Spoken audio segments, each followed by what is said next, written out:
Bom, pessoal, então voltamos a falar aqui sobre processo legislativo. No vídeo passado, nós começamos a falar sobre leis complementares e leis ordinárias, todo o processo, né, de elaboração para aprovação de uma lei complementar e lei ordinária no Congresso Nacional. E ainda tem alguns detalhes antes da gente passar para a próxima espécie legislativa, né? Nós vamos falar de emendas constitucionais, mas antes eu queria concluir, né, algumas informações sobre as leis complementares e leis ordinárias. A primeira observação é no que diz respeito à possibilidade de inconstitucionalidade formal quando há um vício de iniciativa.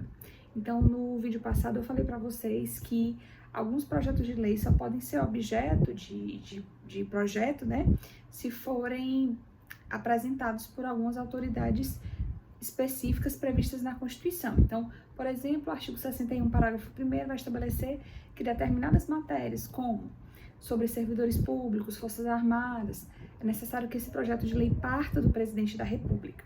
Se por acaso partir de uma outra figura, de uma outra autoridade, que não seja o presidente, por exemplo, de um deputado, de um senador ou do STF, se partir de outro órgão ou outras autoridades que não sejam o presidente da República, esse projeto de lei vai conter uma inconstitucionalidade formal, um vício de iniciativa, porque ele não está respeitando uma determinação da Constituição no que diz respeito à iniciativa para a propositura desse projeto de lei.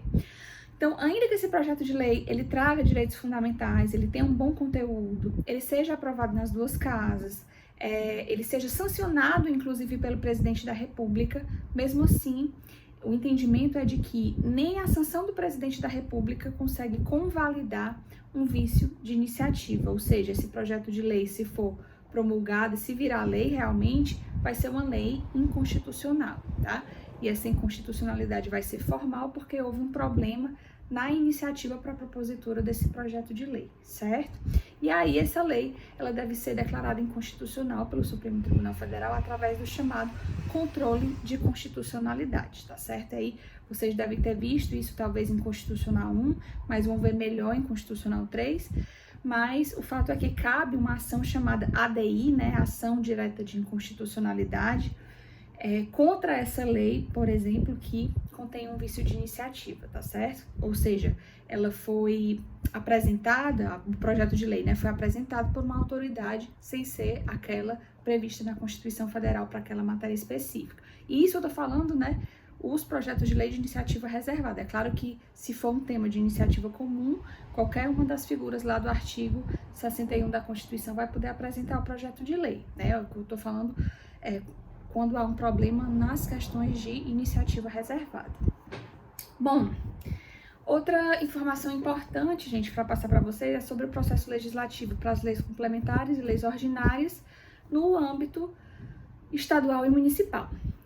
Aqui observa-se o princípio da simetria, certo? No sentido de que também existem leis complementares e leis ordinárias a nível estadual e a nível municipal. O processo legislativo é bastante semelhante, o que é que vai diferenciar? Porque a nível estadual e municipal não há duas casas, né? Nós já vimos que a Assembleia Legislativa Estadual, onde trabalham os deputados estaduais é unicameral, e a Câmara dos Vereadores também é unicameral. Então, o processo legislativo a nível estadual e municipal só vai acontecer em uma casa, né? Então, como é que acontece? Da mesma forma, existem as iniciativas para apresentar esse projeto de lei, e aí a Constituição Estadual vai estabelecer quando é que são os casos de iniciativa reservada a nível estadual, e a Lei Orgânica dos Municípios vai estabelecer quando é o caso de iniciativa reservada para projetos de lei municipais, certo? E vão ter os projetos de lei de iniciativa comum, que podem ser apresentados pelo prefeito, por qualquer vereador, né, a nível municipal e a nível estadual, pelo governador, por qualquer deputado estadual, etc. E aí, é possível também que a Constituição Estadual, a Lei Orgânica estabeleçam a possibilidade dos cidadãos apresentarem projetos de leis estaduais e municipais, tá certo? E o processo para que esse projeto de lei seja aprovado, ele é semelhante ao que nós já vimos no vídeo anterior.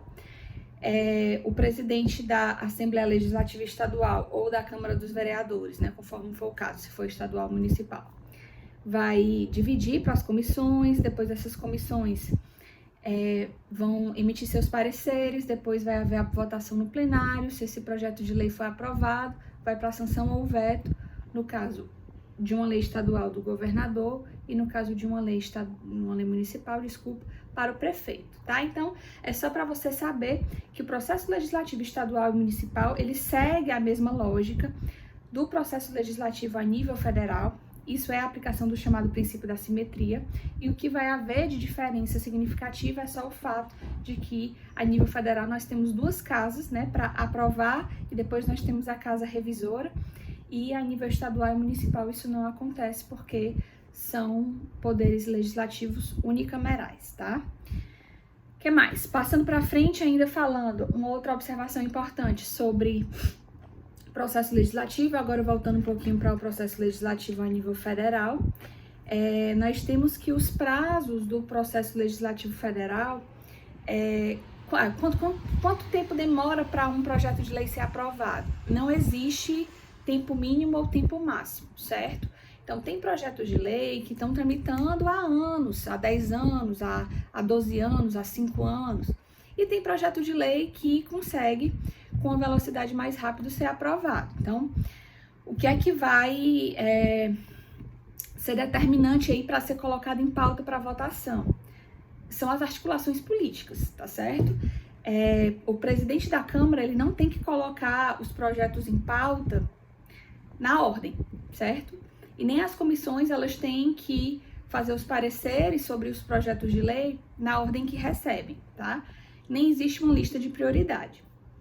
Em regra, os projetos de lei, eles são apresentados na Câmara dos Deputados, na casa iniciadora, como nós já falamos, e eles podem demorar para serem aprovados, ou eles podem serem aprovados de forma mais rápida, ou serem colocados para votação de forma mais rápida. Vai depender mesmo da articulação política de quem apresentou esse projeto de lei, certo? Só um detalhe, o que é que vai ter de prazo, né, no processo legislativo comum? Na parte lá do veto do presidente, o presidente tem 15 dias para sancionar ou vetar, e aí realmente existe esse prazo de 15 dias úteis.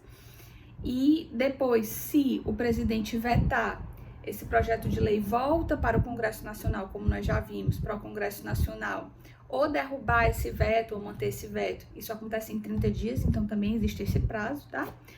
Mas, no geral, o prazo na casa iniciadora e na casa revisora não existe, tá? Nem prazo mínimo, nem prazo máximo. Só que sempre tem exceção, né? Essa foi a regra geral, mas sempre no direito tem exceção. E aí, gente, é o que se você quiser anotar aí, o que eu vou falar agora é sobre o chamado processo legislativo sumário, certo? A Constituição estabelece que, se o presidente da República solicitar urgência nos projetos de lei de iniciativa dele, certo? Tem que ser um projeto de lei de iniciativa dele. Cada casa terá o prazo de 45 dias para passar pelas comissões, para passar pelo plenário e aprovar ou não esse projeto de lei, tá? Então, o processo legislativo o processo legislativo sumário, ele acontece em 45 dias em cada casa, certo? E se a casa revisora fizer emendas a esse projeto de lei volta para a casa iniciadora, que vai ter mais 10 dias para se manifestar sobre as emendas propostas pela casa revisora, certo? Então, fica 45 dias para o processo legislativo acontecer, por exemplo, na Câmara dos Deputados, que é a casa iniciadora. Depois, 45 dias para a casa revisora, que é o Senado, fazer a aprovação desse projeto de lei ou fazer emendas. Caso haja emendas, mais 10 dias para a casa iniciadora, para que ela possa aprovar ou não essas alterações feitas pela casa revisora. Terminado esse prazo, o processo legislativo segue para a sanção ou veto do presidente da República, tá certo? A única diferença do processo legislativo abreviado para o comum, que eu falei na aula passada, é o estabelecimento desse prazo de, no máximo, 45 dias em cada casa, para que o processo aconteça e seja aprovado, projeto de lei ou não, e voltando mais 10 dias para a casa iniciadora, caso a casa revisora tenha feito emendas a esse projeto de lei. No processo legislativo comum, todas essas etapas que eu falei não tem prazo para acontecer, mas no processo legislativo abreviado, que acontece quando o presidente da República solicita expressamente, né, um projeto de lei de sua autoria, existem esses prazos aí para serem observados. Isso está lá no artigo 64, tá? Parágrafo 2º da nossa Constituição. O que é que acontece se a respectiva casa, por exemplo, o projeto de lei está tramitando, né, houve essa solicitação de urgência e a Câmara dos Deputados não conseguiu concluir em 45 dias? O que é que acontece? A Constituição vai dizer que vai haver a suspensão temporária, certo? De todas as pautas, de tudo que estiver rolando lá na casa onde o projeto está parado, tá? Fica tudo parado até que essa votação seja concluída, tá certo? Então, a casa fica com a pauta suspensa até que esse processo legislativo abreviado aconteça, quer dizer, até que eles votem efetivamente esse projeto de lei que foi solicitado urgência pelo presidente da República, certo? E a gente ainda tem esse foi o chamado processo legislativo sumário, e nós temos ainda o processo legislativo abreviado, certo? Que acontece por previsão do artigo 58 da Constituição, parágrafo 2º, inciso 1º, tá? Que algumas matérias, gente, elas podem ser votadas e aprovadas pelas próprias comissões temáticas, por exemplo, a Comissão de Direitos Humanos, a Comissão de Saúde, etc., sem precisar passar pelo plenário. Então, excepcionalmente, alguns projetos de lei podem ser aprovados sem passar pelo plenário, ou seja, se forem aprovados apenas no âmbito das comissões, já é suficiente para passar para outra casa, sem precisar passar pelo plenário. Então, como é que acontece? Os projetos de lei são distribuídos entre as comissões. Se as comissões aprovarem, a CCJ aprovar a constitucionalidade desse projeto de lei, ele segue para a casa revisora, ou seja, pula-se a etapa da aprovação em plenário. Na casa revisora, também pula-se a etapa da aprovação em plenário, e também precisa ser aprovado pelas comissões da Casa Revisora. E aí o projeto segue para sanção ou veto do presidente da República. Só que, gente, para que isso aconteça, tem que ser um projeto de lei de menor relevância social, nacional. São apenas projetos de lei em que não há necessidade do plenário todo ser reunido para poder votar esse projeto de lei. Então, são projetos de lei que são de temas, digamos assim, de menor relevância nacional, certo? Que não podem ser projetos de códigos, certo? Não podem ser projetos de iniciativa popular, não podem ser projetos de lei complementar. Então, esse processo legislativo abreviado, ele só vale para leis ordinárias, tá certo? Não vale para lei complementar, não vale para projeto de código, tipo Código Civil, Código Penal, etc. Não vale para projetos de lei de iniciativa popular, não vale para projetos de lei de iniciativa de uma das comissões da Câmara dos Deputados ou do Senado. Que mais? Que envolvam nacionalidade, cidadania, direitos individuais, políticos, eleitorais, que envolvam orçamento público, certo? Que envolva a organização do judiciário, do Ministério Público. Quer dizer, se envolver um tema de direitos fundamentais, né, de direitos individuais, de direito eleitoral, de nacionalidade, cidadania, quer dizer, de temas de grande relevância nacional, tem que passar pelo processo legislativo comum, que foi o que eu falei na aula passada, né, no vídeo passado, expliquei para vocês direitinho. Apenas vão poder passar por esse processo legislativo abreviado aquilo que é de menor relevância. Por exemplo, ser determinado um dia de homenagem a fulano de tal, certo? Precisa de uma lei, né, aprovada pelo Congresso Nacional para que um determinado dia seja o dia de homenagem a alguma coisa. Precisa todos os deputados estarem reunidos, depois todos os senadores estarem reunidos para aprovação desse projeto de lei? Não, é um projeto de lei de menor relevância nacional, que ele pode perfeitamente ser aprovado apenas pelas comissões temáticas que acontecem na Câmara dos Deputados e no Senado Federal, certo? Então, veja, que são apenas projetos de lei de relevância, digamos assim, reduzida no que tange ao impacto social, no que tange ao interesse público, tá certo? Então, o que eu falei aqui em resumo é que nós temos o processo legislativo ordinário, né, o comum, que foi o que eu falei na aula passada. Nós temos o processo legislativo sumário para leis complementares e leis ordinárias, que é aquele que o presidente da República solicita urgência. Todas as etapas acontecem, apenas vai haver esse prazo de 45 dias na Câmara, 45 dias no Senado e, se for preciso, mais 10 dias na Câmara, né, para aprovar ou rejeitar as emendas que a Casa Revisora tiver feito. Então, esse processo legislativo sumário, todas as etapas acontecem normalmente, apenas vai haver esse prazo de 45 dias para cada caso estabelecido. E tem ainda o processo legislativo abreviado, que é esse que eu falei, que pode haver a exclusão da etapa da votação em plenário, tá certo? Nesses casos que eu falei para vocês, quais são, onde é que tá, né? Onde é que estão esses casos aí que eu falei para vocês? Porque o artigo 58, parágrafo 2º, inciso 1º, só diz que alguns casos são dispensada a votação em plenário, etc. Então, é o regimento interno do Congresso Nacional, da Câmara dos Deputados e do Senado, que vai dizer quando é que está dispensada a votação em plenário, né? Quando é que o processo abreviado pode acontecer. E aí é o artigo 24, tá? Do regimento interno da Câmara dos Deputados, que vai dizer isso que eu falei para vocês, que não pode ser projeto de lei abreviado. Projeto de lei complementar, de código, de iniciativa popular, que envolva nacionalidade, direitos individuais, eleitoral, direitos políticos, que envolva orçamento público, que envolva organização do Poder Judiciário, etc. Tudo isso precisa passar pelo processo legislativo comum. Se for um projeto de lei que não há tanto interesse social, aí pode passar para o processo legislativo abreviado, tá certo?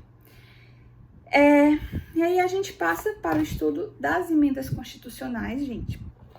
As emendas constitucionais quando o processo legislativo acontece para alteração da nossa Constituição, né? Então é a espécie legislativa utilizada para alterar dispositivos constitucionais, para alterar o texto, né, de um determinado artigo, de um determinado parágrafo da Constituição. A exemplo da nossa reforma da Previdência, alterou vários artigos da nossa Constituição recentemente. E toda vez que a nossa Constituição precisa ser alterada, né, num processo de mudança social, de evolução social que é comum, tem que passar por esse processo, que é um processo mais complexo, um processo mais rígido, né? A nossa Constituição ela é classificada como rígida, ou alguns autores falam em semi-rígida, mas enfim, existe a necessidade de um processo legislativo complexo para que essa Constituição seja alterada, certo? E esse processo legislativo está previsto no artigo 60, tá certo? É preciso que uma proposta de emenda constitucional seja apresentada pelo presidente da República, no caso da reforma da Previdência, né? Foi apresentado pelo presidente da República. Precisa também, além do presidente da República, também podem propor emendas constitucionais 1/3 dos deputados ou senadores reunidos, tá? Então, 1/3 dos deputados ou 1/3 dos senadores, tá? Então, não pode um deputado ou senador sozinho apresentar uma PEC, tá? PEC, gente, é proposta de emenda constitucional. E ainda um terceiro legitimado, mais da metade das assembleias legislativas estaduais, certo? Manifestando-se cada uma delas pela maioria simples de seus membros. Então, recapitulando, né, quem é que pode apresentar proposta de emenda constitucional? O presidente, 1/3 da Câmara ou do Senado, ou mais da metade das assembleias legislativas estaduais, né? Então, preciso de 14 assembleias legislativas estaduais, pelo menos, porque nós temos 27, considerando também o Distrito Federal. E em cada uma dessas assembleias, dessas 14 assembleias que eu falei para vocês, é preciso do voto de aprovação da maioria simples de cada uma dessas assembleias, tá certo? Isso só para a propositura de uma emenda constitucional, a PEC. Uma vez que ela chega na Câmara dos Deputados, certo? E o processo legislativo começa lá, a não ser que ela seja apresentada por 1/3 do Senado, aí começa lá no próprio Senado, mas em regra, a casa iniciadora é a Câmara aqui também. o presidente da Câmara vai distribuir também entre as comissões. Também vai haver a passagem pela CCJ, tá certo? Para discutir a constitucionalidade dessa PEC. E as outras comissões vão estudar a viabilidade técnica dessa PEC. Podem fazer audiências públicas, podem convocar autoridades para se manifestarem sobre essa matéria, dados, informações de órgãos públicos para poder aprimorar, né, o parecer que as comissões vão dar, enfim. Depois que as comissões fizerem o trabalho, que a CCJ fizer o trabalho, o projeto de emenda à Constituição vai seguir para o plenário da Casa Iniciadora. E aí, o que vai diferir no processo legislativo que a gente viu na aula passada é o seguinte: é preciso, para uma emenda constitucional ser aprovada, que cada casa, né, a Câmara e o Senado, aprovem em 2 turnos, certo? Com não menos que 3/5 de votos em cada um desses turnos. Então, vai ser assim. Vai ser convocado o plenário da Câmara dos Deputados, que vai votar uma vez. Então, precisa da aprovação de 3/5 de 513 deputados, tá certo? Depois, vai haver um novo dia para a mesma Câmara dos Deputados votar novamente. É tipo assim, você tem certeza que quer alterar a Constituição, então pronto. A Casa Iniciadora vota 2 vezes, é preciso o voto de 3/5 nas 2 vezes, se uma dos 2 turnos, né? Em uma dos 2 dias marcados para votação não houver o quórum de 3/5, essa PEC vai ser arquivada, tá? E aí se aplica o princípio da irrepetibilidade que nós já vimos no vídeo passado, né? Não é possível haver a rediscussão daquela matéria se ela foi arquivada, né? Um projeto de emenda constitucional arquivado, ele não pode ser objeto de uma nova discussão na mesma sessão legislativa. Inclusive, aqui para a PEC, o princípio da irrepetibilidade não admite exceção, porque lá nas leis complementares e ordinárias nós vimos exceção. Aqui não é possível haver exceção.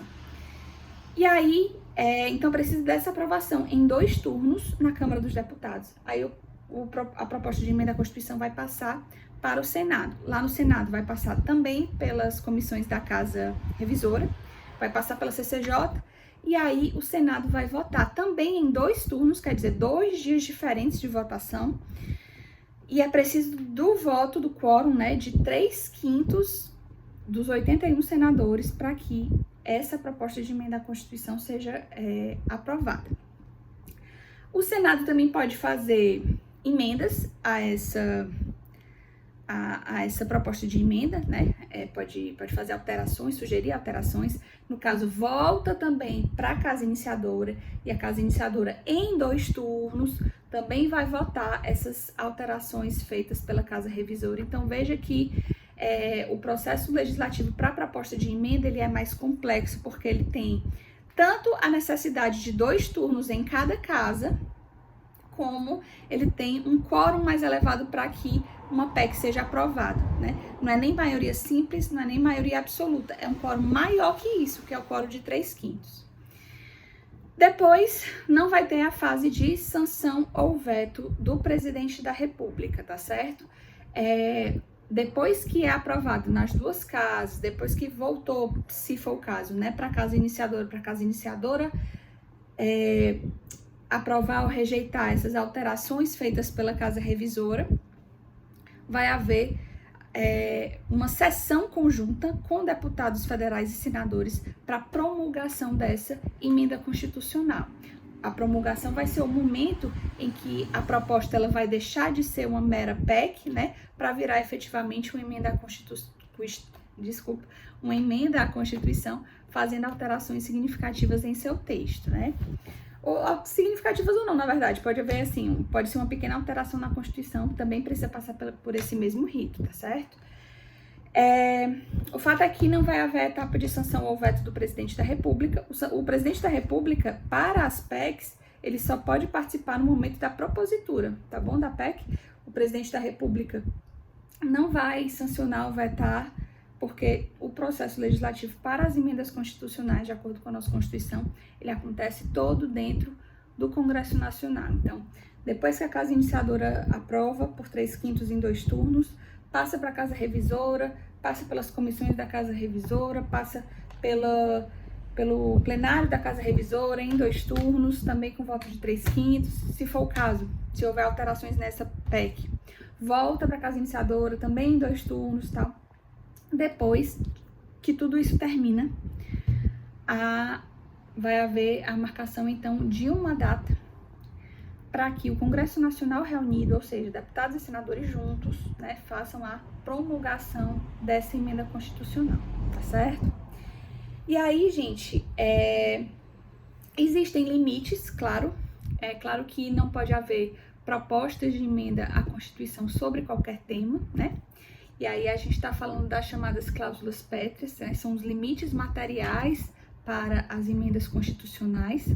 Esses limites materiais estão lá no artigo 60, parágrafo 4º, que vai dizer que a Constituição não vai poder ser emendada para haver uma abolição ou diminuição de direitos como a forma federativa de Estado. Então, não dá para a gente voltar a ser uma forma unitária, certo? Então, o presidente da República não está conseguindo governar porque existe autonomia dos Estados-membros e dos municípios, né? Por exemplo, em razão dessa questão do corona. O presidente da República quer voltar para a forma de Estado unitário, porque assim ele manda de uma vez, manda em tudo, né? Pode? Não, porque não pode haver emenda constitucional tendente a abolir a forma federativa de Estado. Também voto direto, secreto, universal e periódico. A separação de poderes, tá? Então, acabar com o Congresso Nacional, o fechamento do STF, isso não pode acontecer, né? Dentro da nossa ordem constitucional, é absolutamente inconstitucional.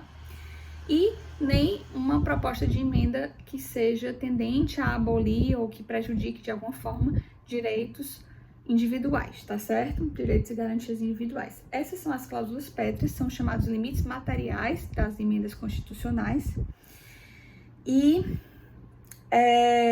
existem ainda os limites circunstanciais, previstos lá no artigo 60, parágrafo 1º, que vai dizer que a Constituição não poderá ser emendada na vigência de intervenção federal, estado de defesa e estado de sítio. Por quê? Porque são situações de crise, certo? De graves crises institucionais, de graves crises políticas, e se entende que num período de crise, normalmente a história mostra, e não só a história do Brasil, mas a história do mundo mostra, que em momentos de crise, a nossa Constituição, ela tende, as Constituições, tá certo?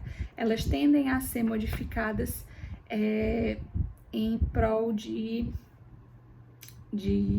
da diminuição de direitos e garantias individuais, né? Então, em momentos de grave crise, os direitos individuais, os direitos fundamentais dos cidadãos, eles tendem, né, e a história mostra isso, a serem prejudicados, a serem violados, a serem reduzidos. Então, a nossa Constituição, desde logo, adiantou que, em época de crise, intervenção federal, estado de sítio, estado de defesa, nossa Constituição não pode ser emendada, ela fica do jeito que está, para evitar uma emenda constitucional que venha a prejudicar uma das cláusulas pétreas, tá certo? Que mais? Acho que sobre as emendas constitucionais, essas são as principais observações, tá? Na próxima aula, a gente continua a falar sobre processo legislativo, tá certo, gente? Boa tarde.